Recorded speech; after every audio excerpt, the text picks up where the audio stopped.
आप में से किसी को भी लगता है कि मेरा बच्चा निकम्मा है, पढ़ता नहीं है, सर एक बार हमसे मिलवाइए सर। सिर्फ बचपन से ये मत कहिए तुझे आईएएस बनना है, तुझे मेरा सपना पूरा करना है। हमारे यहाँ कोचिंग परंपरा है। हाँ हाँ, बड़ी बहन भी तुम्हारी बीमार बहुत है भैया, लेकिन तुम भैया ये सब मत सोचना। अगर आपके घर का कोई बच्चा प्रतियोगी परीक्षा दे रहा है तो माँ बाप से मैं सादर हाथ जोड़कर निवेदन करता हूँ,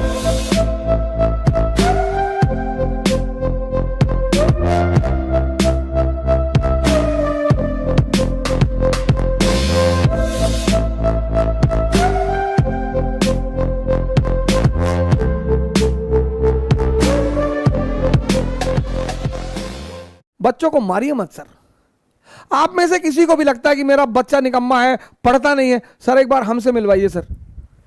सर दिशा दिशा सर, मारने से कुछ नहीं होता सर, मारिए मत।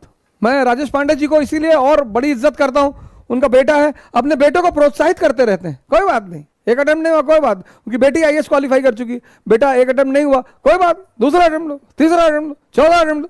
मैंने ऐसे कई सारे पेरेंटों को देखा, एक अटेम्प्ट नहीं हुआ, कूद के गर्दन पकड़ ली बच्चे की। सर प्रतियोगी परीक्षा मतलब प्रेशर।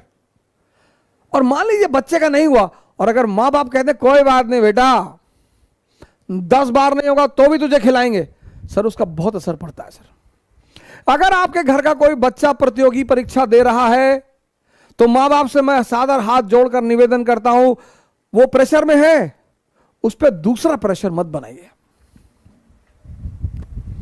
हमारे एक दोस्त हैं सचदेवा साहब, उनकी बेटी है सुमेधा सचदेवा, पौड़ी से। सर मैं तो सोचता हूं ऐसे बाप हर आदमी को मिलना चाहिए।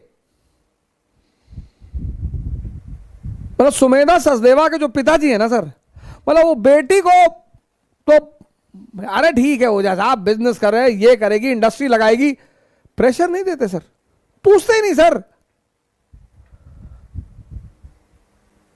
सर प्रतियोगी परीक्षा मतलब दबाव। प्रतियोगी परीक्षा मतलब दबाव। उसमें जब परिवार दबाव देता है कि अगर 1 साल में नहीं निकाल पाए तो हम नहीं पढ़ा पाएंगे, सर वो अलग बात है सर, आप दूसरा दबाव पैदा कर देते हैं, वो बच्चा दो दबाव में फंस जाता है सर। 21 साल कितनी उम्र होती है सर? आप सोचिए आप 21 साल में कितने बड़े बड़े फैसले करते थे। और जब आप मजबूरी में कोई काम करते हैं, उस काम के सफल होने की संभावना 0 के बराबर भी नहीं होती। सिर्फ बचपन से ये मत कहिए तुझे आईएएस बनना है, तुझे मेरा सपना पूरा करना है, ऐसा मत करिए सर। उनका मानसिक विकास कराइए सर। इतिहास में ऐसे ऐसे नायक हैं सर ना कि बस सजदा करने को मन करता है। आप इतिहास पढ़ो, आप इतिहास सब्जेक्ट अगर आपका नहीं रहा ना, तो आप नेहरू जी ने एक किताब लिखी है, भारत एक खोज, पढ़ो sir. Glimpses of world history, 2 किताब उनकी पढ़ो sir. Glimpses of world history कोई किताब नहीं है सर। जब वो जेल में थे तो अपनी बेटी को लेटर लिखते थे, तो उस लेटर में विश्व इतिहास की घटनाएं लिखते थे। उन्हीं लेटरों को जोड़कर किताब बना दी गई। इसलिए जब आप किताब खोलेंगे ना तो उसमें चैप्टर नहीं, चैप्टर पे क्या टाइटल क्या लिखा, नैनी जेल से लिखा गया पत्र, अल्मोड़ा जेल से लिखा गया पत्र। सोचिए जेल से आदमी पत्र लिखता था और उस पत्र में विश्व इतिहास लिखता था। हमारे बहुत सारे माँ बाप अपने बच्चों को डेली सारी कथा बता देते कि आज बड़े चाचा तुम्हारे मकान में हिस्सा मांग रहे थे, हाँ हाँ कह रहे थे कि हाँ आधा हिस्सा हमारा है भैया, बड़ा परेशान। अच्छा भैया तुम, लेकिन भैया आराम से पढ़ना भैया, तुम ये सब मत सोचना भैया कि बड़े चाचा तुम्हारे हिस्सा मांग रहे थे, भैया ये मत सोचना। हाँ हाँ, बड़ी बहन भी तुम्हारी बीमार बहुत है भैया, लेकिन तुम भैया ये सब मत सोचना। ये करते हैं माँ बाप। जब सब बता ही दे रहे हो, इसलिए पहले लोग आश्रम में जाते थे।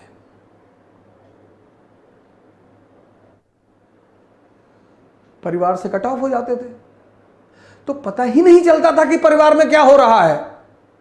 अब तो मोबाइल आ गया। युवाओं का सबसे बड़ा मित्र मोबाइल और युवाओं का सबसे बड़ा शत्रु मोबाइल। इस देश में एक और खराबी है, बहुत बड़ी पागलपन। अगर गांव में एक लड़का इलाहाबाद चला गया तो पूरा गांव जाएगा। हम 12th पास किए तो मेरी माता जी ने कहा कि पीएमटी की कोचिंग कर लो। हम कहा पीएमटी, हर इतनी मुश्किल से पास हुए, इंटर कह रहे हो पीएमटी कोचिंग कर लो। कहीं नहीं डॉक्टर बनना है। इलाहाबाद आई, वहां पे कोचिंग है, उन्होंने वहां पे पैसा जबरदस्ती जाके जमा किया गया, कोचिंग करना है। हमारे यहां कोचिंग परंपरा है।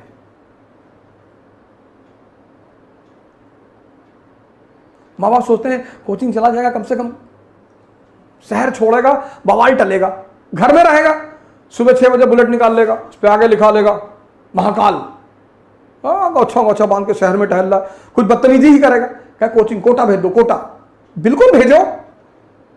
पहले उससे बैठो, बात करो, पूछो कि न्यूटन का पहला नियम आता है। हाँ, पहला नियम आता है न्यूटन का कि पेड़ पर चढ़ जाओ तब तक ना उतरो जब तक नीचे कुछ अच्छी चीज दिखाई ना पड़े। अगर ये सब बता रहा है तो थोड़ा सा विचार करो।